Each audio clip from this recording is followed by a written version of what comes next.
नमस्कार, कैसे हैं आप सभी। मैं जेम क्लासेस से पुरुषोत्तम कुमार कौशिक। तो चलते हैं आज के एक नए लाइव सेशन के माध्यम से। हम लोग आज आपको बताने वाले हैं आज का जो वीडियो सेशन हमारा होने वाला है वो आज हमारे साथ में है गोपेश करके। गोपेश जो है जेम क्लासेस का स्टूडेंट है और अभी 2023 वाला जो नीट का एग्ज़ाम हुआ है बहुत अच्छा एग्ज़ाम होना बताया है, क्योंकि हम सबको पता है कि नीट की ऑफिशियल साइट के ऊपर नीट का जो पेपर हुआ था उसका आंसर की भी अपलोड कर दिया गया है और मोस्टली बच्चों ने वो आंसर की का मिलान भी कर लिया क्योंकि सबके पास पेपर था। और सब आज की तारीख में कॉन्फिडेंस हैं कि 600 से अबव कितने बच्चों के नंबर आ रहे हैं या फिर मेरे कितने नंबर आ रहे हैं सेल्फ के, तो सब बच्चों ने एनालाइज भी कर लिया है।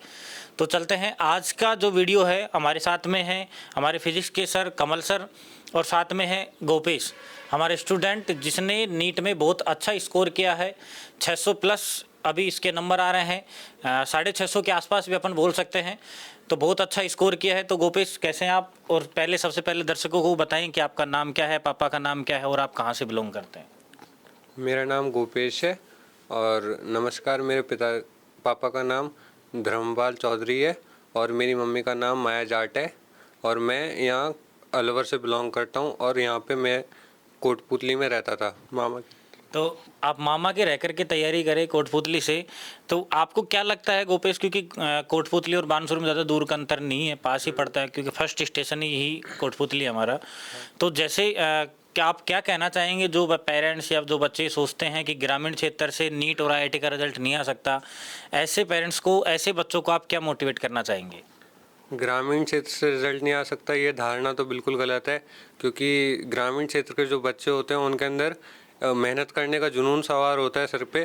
तो ये तो खून के अंदर ही होता है मेहनत करना। तो ये इनको एक सपोर्ट की ज़रूरत होती है जो जेम क्लास प्रोवाइड करवाता है और मेहनत बच्चे खुद करते हैं। तो ये तो बच्चे पे डिपेंड करता है, किसी बड़े शहर पे नहीं या फिर जगह पे डिपेंड नहीं करता कि बच्चा कहाँ से है, कहाँ पे रहता है, कौन सी जगह से, छोटे शहर से या बड़े शहर से। ये सिर्फ बच्चे की काबिलियत और उसके सपोर्ट सिस्टम के ऊपर डिपेंड करता है, जो कि जेम क्लास यहाँ पे खूब अच्छे से प्रोवाइड करवाता है। बहुत अच्छे। ये कुल मिलाकर के हकीकत में बात सही है कि जगह मैटर नहीं करती एक अच्छे रिजल्ट के लिए। अगर बच्चा पढ़ने वाला हो और अच्छे टीचर हों उसके साथ में, अच्छा एक मैनेजमेंट साथ में हो, तो डेफिनेट बच्चा रिजल्ट लेकर के आता है। तो गोपेश बेटा, आप यहाँ पर आए, आपको यहाँ का मैनेजमेंट, आपका टीचिंग स्टाइल, जो यहाँ पे जेम की जो टीचिंग स्टाइल है, जो मैनेजमेंट है, नोट्स हैं, DPP है, अपना जो AITS चला था, क्रैश कोर्स चला था, इन सब के बारे में आप बच्चों को क्या कहना चाहेंगे। मैं पहले जेम क्लासेस से क्रैश कोर्स के माध्यम से जुड़ा था, फिर उसके बाद मैंने ऑल इंडिया टेस्ट सीरीज़ भी यहाँ पे ज्वाइन की, जिसके अंदर पूरा NCERT बेस्ड क्वेश्चंस आते हैं, जो अपन को कुछ क्वेश्चन तो सीधे के सीधे नीट के पेपर में भी मिलते हैं। और यहाँ के मॉड्यूल वो बेस्ट हैं, उसके अंदर पूरा NCERT बेस्ड है, सारे टॉपिक्स कवर होते हैं, क्वेश्चन प्रैक्टिस के लिए बहुत अच्छे से क्वेश्चन है और उनके सॉल्यूशंस भी हैं। और अगर कोई क्वेश्चन अच्छे से समझ नहीं आता है तो उसके लिए यहाँ पे लाइव डाउट सेशंस चलते हैं, डाउट काउंटर लगते हैं, जिसके अंदर अपन किसी भी टीचर से अपने सारे डाउट्स क्लियर कर सकते हैं टाइम टू टाइम और उससे बहुत मदद मिलती है। टीचर्स यहाँ पे पर्सनल गाइड भी करते हैं और अच्छे बच्चों का साथ भी देते हैं। पूरा स्टाफ यहाँ का और सिस्टम पूरा सपोर्टिंग है। यहाँ पे बिल्डिंग इंफ्रास्ट्रक्चर और क्लासरूम बहुत बढ़िया है। क्लासरूम साइज़ लिमिटेड है, बैच के अंदर कम बच्चे हैं, टीचर सब अच्छे से फोकस होता है, तो अच्छे से सब करवाते हैं। बहुत अच्छे। जो आज के साथ, आज जो है हमारे साथ में फिजिक्स के लेक्चरर कमल सर भी हैं। तो कमल सर से मैं गुजारिश करूंगा कि जो दर्शक हमें देख रहे हैं उन्हें भी वो मोटिवेट करें और बच्चों को मोटिवेट करें। जी सर। Thank you sir. एक बार तो मैं गोपेश को शुभकामनाएं देना चाहूँगा कि गोपेश बहुत बहुत शुभकामनाएं, अग्रिम शुभकामनाएं आपके उज्जवल भविष्य के लिए, और आपको एक बहुत अच्छा आगे एक इंफ्रास्ट्रक्चर तैयार मिला। यहाँ से आपने बेस को, नींव को बहुत मजबूत किया। अब आपसे मेरा कुछ क्वेश्चन है कि जैसे एक बच्चा है, क्योंकि नीट में सबसे ज़्यादा बच्चे को डर थोड़ा फिजिक्स से लगता है और हमने फिजिक्स को खूब स्टडी भी किया है, तो आपको क्या लगता है कि फिजिक्स की प्रिपरेशन आपके हिसाब से आपने कैसे की है। फिजिक्स के अंदर बच्चे कुछ इस धारणा से डरते हैं कि उनको, जिनको मैथ कमज़ोर होती है वो बच्चे बायो ले लेते हैं, तो फिर उनके डर रहता है, थोड़ा सा कैलकुलेशन पार्ट आ जाता है, तो या फिर वो बस फिज़िक्स पहले थोड़े बहुत कुछ साल पहले की फ़िज़िक्स बहुत हार्ड आती थी, लेकिन अब 3-4 साल के पेपर देख रहे हैं तो फ़िज़िक्स बहुत आसान आ रही है पहले के लेवल से देखें तो। और अब बच्चों में पर धारणा तो पुरानी बनी हुई है कि फ़िज़िक्स हार्ड है, फ़िज़िक्स हार्ड है। फ़िज़िक्स बल्कि इतनी हार्ड नहीं होती। उसके अंदर अगर अपन कॉन्सेप्ट्स अच्छे से याद कर लेते हैं, या फिर अपना कॉन्सेप्ट क्लियर है, क्वेश्चन अच्छे से प्रैक्टिस हो जाए, या फिर अच्छी टीचर का सपोर्ट मिल जाए, तो उसके बाद फ़िज़िक्स इतनी हार्ड नहीं है जितनी कि सबको लगती है। फ़िज़िक्स तो बल्कि बहुत आसान है। और फ़िज़िक्स क्या, क्वेश्चन प्रैक्टिस करते हैं तो उससे अपना दिमाग थोड़ा मतलब खुल जाता है, तो वो अपन को पढ़ाई के अंदर ज़्यादा टाइम बैठने के लिए भी हेल्प करता है। और बाकी सब्जेक्ट्स के अंदर भी अच्छा परफॉर्म होता है। अगर अपन फिज़िक्स के अंदर अच्छे से पढ़ते हैं तो फिर कॉन्सेप्ट्स अपन को अच्छे से क्लियर होते हैं, तो और अपन 2-3 चैप्टर के कॉन्सेप्ट रिलेट करते हैं तो बाकी सब्जेक्ट्स के अंदर भी इसकी बहुत हेल्प आता है। जैसे केमिस्ट्री के अंदर भी कुछ सिमिलर कॉन्सेप्ट्स होते हैं जो कॉमन होते हैं दोनों में, तो अगर अपन एक जगह अच्छे से कर लेते हैं तो फिर बहुत काम आता है वो सब। जैसे केमिस्ट्री और जैसे फिजिक्स का जो रिलेटेड पोर्शन है, मॉडर्न फिजिक्स जिसको फिजिक्स में कहा जाता है, तो उसमें आपको बहुत फ़ायदा मिला होगा, क्योंकि चीज़ों को रिलेटेड करके जब किया जाता है, पढ़ा जाता है, तो उससे क्या है कि कोई भी चीज़ अंडरस्टैंडिंग जो होती है वो बहुत ईजी हो जाती है।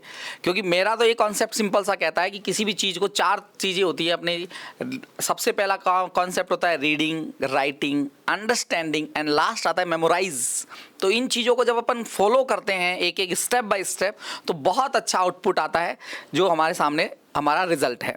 चलिए आगे थोड़ा सा गोपेश, ये है कि कोई भी स्टूडेंट तैयारी कर रहा है और उसको भविष्य के अंदर उसी लाइन में जाना है, इस चीज़ की तैयारी करनी है, तो इसमें आप क्या थोड़ा सा बच्चों को ओवरऑल फिजिक्स, केमिस्ट्री, बायो में क्या कहना चाहेंगे कि ताकि बच्चा थोड़ा और मोटिवेट हमारा हो सके, जो बच्चा देख रहा है, सुन रहा है, उसको थोड़ा सा मोटिवेशन मिलना चाहिए? देखिए, नीट तो एक इतना टफ एग्ज़ाम नहीं है। नीट के अंदर 2 रिक्वायरमेंट्स हैं। 200 क्वेश्चन आते हैं, 200 मिनट के अंदर करने होते हैं। तो दो रिक्वायरमेंट है नीट की, वो है स्पीड और एक्यूरेसी। अपन को क्वेश्चन करने हैं वो स्पीड से करने हैं, और एक्यूरेसी जो कर रहे हैं सही कर रहे हैं। एक डॉक्टर का काम भी यही होता है, मरीज़ का इलाज, जैसे कोई ऑपरेशन चल रहा है तो जल्दी करना है और बिल्कुल सही करना है। एक भी गलती नहीं करनी है, रिस्क नहीं ले सकते कुछ भी। तो नीट का एग्ज़ाम भी अपन से यही डिमांड करता है कि अपन को स्पीड और एक्यूरेसी के साथ सारे क्वेश्चन सॉल्व करने हैं, और जो क्वेश्चन कर रहे हैं वो सही करना है, गलत नहीं करना है। तो नेगेटिव मार्किंग जो इस एग्ज़ाम के अंदर है तो उससे बचना है। एक तो हर सब्जेक्ट के अंदर उससे बहुत नुकसान होता है। और जो बच्चा आगे जाना चाहता है इस लाइन के अंदर, एक तो अपना गोल फिक्स होना चाहिए। जैसे अपना गोल है कि नीट, जैसे अब 2024 आ रहे तो 2024 अपना टारगेट है। उसके अलावा नहीं, उसके बाद क्या करना है उसका नहीं सोचना। एग्ज़ाम्स के बाद में क्या करना है, क्या मज़े करने हैं, उसके बारे में नहीं सोचना। एग्ज़ाम से अपन को पहले क्या करना है वो सोचना है। जो अपन ने किया है, अपन ऐसे नहीं सोचने कि अभी अपन ने कुछ मेहनत नहीं की है, या फिर कॉन्फिडेंस लूज़ नहीं करना। अपने कॉन्फिडेंस का लेवल बना होना चाहिए। जितना कॉन्फिडेंस पहले था उतना ही लास्ट तक रहना चाहिए बिल्कुल। और अपनी कंटिन्यूटी की बहुत ज़रूरी है इसके अंदर। जैसे सर बताया था एक बार, जैसे कि जो नीट का एग्ज़ाम है वो डायबिटीज़ की तरह है, और जो उसकी दवाई है वो पढ़ाई है। तो अपन को जैसे डायबिटीज़ का जो मरीज़ है उसको दवाई डेली लेनी पड़ती है, नहीं तो उसका जीना मुश्किल है। तो इसलिए अपन को पढ़ाई भी डेली करनी होगी दवाई की तरह, और जैसे पूरे रूटीन के साथ और डेली, और छोड़नी नहीं है एक भी दिन अपन को मेहनत करने के लिए, क्योंकि अपन को एक दिन डॉक्टर बनना है। ओके, कोपेश ने बहुत बड़ी बात बताई कि सबसे बड़ी चीज़ है अपने लिए कंसिस्टेंसी बनाए रखना। कंसिस्टेंसी बनाए रखने के लिए ही, अगर कंसिस्टेंसी है अपने पास, तो ही अपनी सक्सेस अपने द्वार आएगी। नहीं, कंसिस्टेंसी नहीं है, जैसे एज ए डायबिटीज़ की गोली कंसिस्टेंसी चलती है, मतलब रूटीन चल रहा है। तो बहुत बहुत धन्यवाद और बहुत बहुत शुभकामनाएं पुरुषोत्तम सर आपको भी, और पूरी टीम मैनेजमेंट को, और अच्छा हमारा रिजल्ट आएगा इस एक्सपेक्टेड के साथ में सर को एक बार मेरा आखिरी सवाल रहेगा गोपेश साहब से। जो आज आप यहाँ तक पूछे हैं, इतने नंबर आप लेकर के आए, आपकी ड्रीम कॉलेज आपको मिलने वाली है, इनका श्रेय सबका आप किसको देना चाहेंगे? इसका पूरा श्रेय मैं अपने टीचर्स और जेम क्लासेस को देना चाहूँगा, क्योंकि अब जो टीचर्स ही हैं जिन्होंने स्टार्टिंग में, जो मैं मतलब कुछ नहीं था, मतलब ठीक ठाक लेवल का इंसान था, उसको भी बहुत अच्छे से इन्होंने मेरे को तराशा है जैसे, मतलब, और बहुत बढ़िया रिजल्ट लेके आया हूँ मैं। इनमें सब टीचर्स का बहुत श्रेय है, इन्होंने बहुत अच्छे से गाइड किया है। और मैं बच्चों से भी यही कहना चाहूँगा कि अपने टीचर्स पे पूरा विश्वास रखें, टीचर्स पे पूरी फेथ रखनी है, उन पे पूरा भरोसा होना चाहिए कि हाँ यही है जो हमको सिलेक्शन दिलाएंगे और अपन को अच्छा इंसान बनाएंगे। जी सर। बहुत अच्छे। इसी तरीके से कंप्लीट पूरी जैम की टीम और जो सुन रहे हैं सभी की तरफ से आपको वापस से ढेरों शुभकामनाएं, और भगवान से हम यही प्रार्थना करते हैं कि गोपेश आप इसी तरीके से आपके जीवन में बढ़ते रहें, इसी तरीके से आपका माँ बाप का, संस्था का, अपना सबका नाम रोशन करते रहें। इन्हीं सभी शुभकामनाओं के साथ में बहुत बहुत धन्यवाद। नमस्कार। नमस्कार।